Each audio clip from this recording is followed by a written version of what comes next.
మానసిక ఉల్లాసానికి ఈ నెల 9, 10న జరిగే కర్నూలు బాలోత్సవం దోహదపడుతుందని, ఈ పిల్లల పండుగను విజయవంతం చేయాలని కర్నూలు బాలోత్సవం గౌరవాధ్యక్షులు జి. పుల్లయ్య, అధ్యక్షులు జంధ్యాల రఘుబాబు, ప్రధాన కార్యదర్శి డి. ధనుంజయలు కోరారు.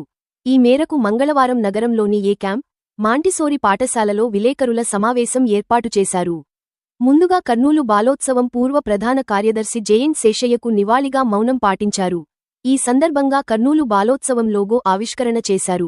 అనంతరం కర్నూలు బాలోత్సవం గౌరవాధ్యక్షులు జి. పుల్లయ్య, అధ్యక్షులు జంధ్యాల రఘుబాబు, ప్రధాన కార్యదర్శి డి. ధనుంజయ, కంటి వైద్య నిపుణులు డాక్టర్ కె. స్వాతి, ప్రైవేట్ విద్యా సంస్థల జిల్లా గౌరవాధ్యక్షులు PBV Subbaiah, cluster university dean doctor Akhtar Bhanu మాట్లాడారు. ఈ కార్యక్రమంలో ప్రైవేటు విద్యాసంస్థల జిల్లా అధ్యక్షులు వాసు దేవయ్య, మాంటిస్సోరి విద్యాసంస్థల సిఇఓ విల్సెస్, ఇండస్ పాఠశాల ప్రిన్సిపల్ మీనాక్షి విల్సెస్, బాలోత్సవం ఉపాధ్యక్షులు సుధీర్ రాజు, రమాదేవి, కోశాధికారి జె. రంగస్వామి, ప్రచార కార్యదర్శులు ఈ. ఎల్లాగౌడ్, డి. చంద్రమోహన్, కమిటీ సభ్యులు తదితరులు పాల్గొన్నారు.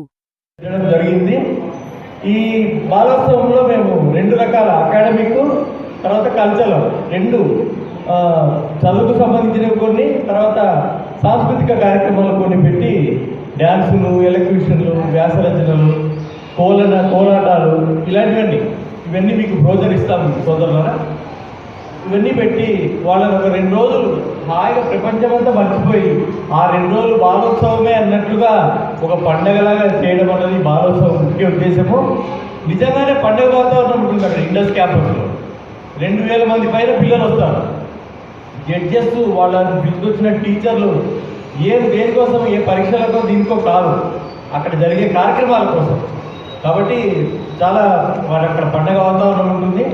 ఆ 2 రోజులు తలుచుకొని వాళ్ళు సంవత్సరం అంతా కూడా హాయిగా ఉల్లాసంగా ఉండడానికి మేము ఆ ప్రయత్నాలన్నీ చేస్తున్నాము. అది కాక ప్రతిసారి సంవత్సరానికి ఒక 2 రోజులు మాత్రమే కాదు, మధ్యలో కార్యక్రమాలు పెట్టాలని మేము నిశ్చయించాము. అందుకే మొన్న నవంబర్ 14 నెహ్రూ జయంతి నాడు బాలల దినోత్సవం రోజు మేము కార్యక్రమం పెట్టాము. దాదాపు 30 స్కూళ్ళల్లో ఎస్ఏ రైటింగు, తర్వాత డ్రాయింగ్ పోటీలు పెట్టడం జరిగింది.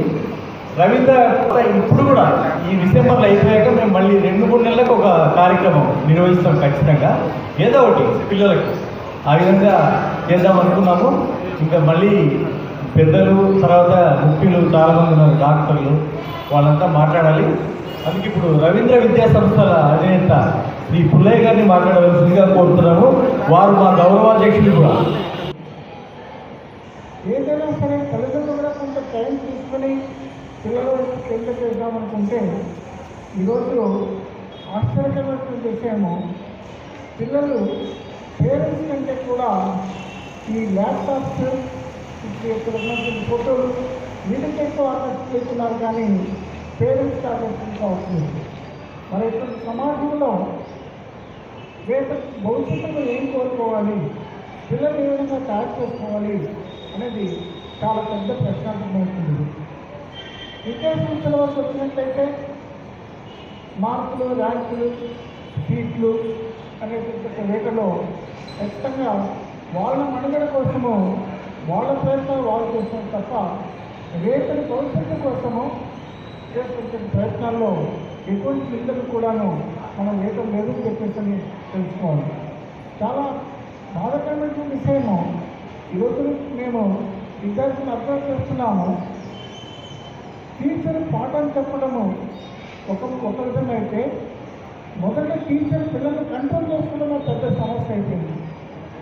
ఏం పాఠం చెప్తున్నారో సెకండరీ పాయింట్, ఆ పిల్లల్ని కంట్రోల్ చేసుకొని వాళ్ళ వైపు వాళ్ళ అటెన్షన్ డ్రా చేసుకోవడమే చాలా పెద్ద సమస్యగా తయారై ఉన్నాము.